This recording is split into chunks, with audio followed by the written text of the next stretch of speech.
हरिः ओम् श्रीदुर्गायै नमः। श्रीदुर्गाष्टोत्तरशतनामस्तोत्रम् ईश्वरोवाच सतनाम प्रवक्ष्यामि शृणुष्व कमलानने। यस्य प्रसादमात्रेण दुर्गा प्रीता भविष्यति। ॐ सती साध्वी भवप्रीता भवानी भवमोचने। आर्या दुर्गा जया चाद्या त्रिनेत्रा शूलधारिणी।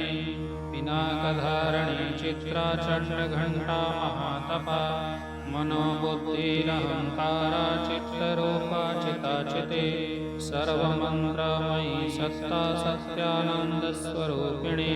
अनन्ता भाविनी भाव्या भव्या भव्या सदा गति। शाम्भवी देवमाता च चिन्तारत्ना प्रिया सदा। सर्वविद्या दक्षकन्या दक्षयज्ञविनाशिनी। अपर्णानेकवर्णा च पाटला पाटलावती। पट्टाम्बरपरिधाना कलमञ्जीररञ्जिनी। अमेया विक्रमा क्रूरा सुन्दरी सुनसुन्दरी। वनदुर्गा च मातङ्गी मतङ्गा मुनिपूजिता। ब्राह्मी माहेश्वरी चन्द्री कौमारी वैष्णवी तथा। चामुण्डा चैव वाराही लक्ष्मीश्च पुरुषाकृते। विमलोत्कर्षिणी ज्ञाना क्रिया नित्या च बुद्धिदा। बहुला बहुलप्रेमा सर्ववाहन वाहना। निशुम्भ शुम्भहननी महिषासुरमर्दिनी।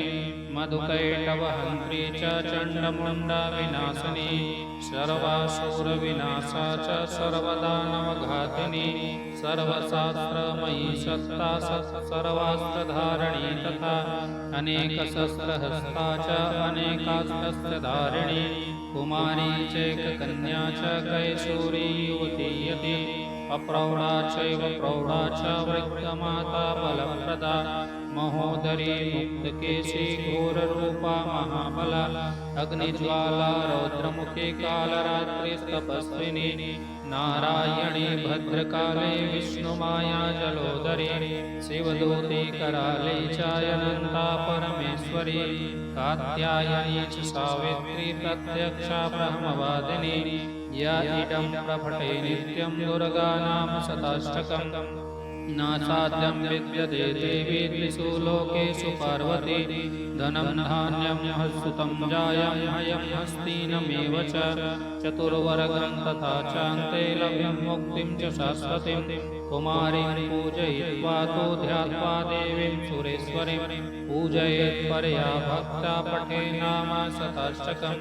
तस्य सिद्धिर्भवेद्देवी सर्वैर्शूरवरैरपि।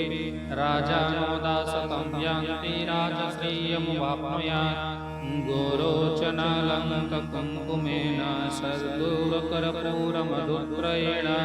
विलिख्य यन्त्रं विधिना विधिज्ञो भवेत् सदा धारयते पुरारी। होमावस्यानि सामग्रे चन्द्रे सदपि संगते। विलिख्य प्रपठेत् स्तोत्रं च भवेत् सम्पदां पदम्। श्रीविश्वसारतन्त्रे दुर्गाष्टोत्तरशतनामस्तोत्रम्।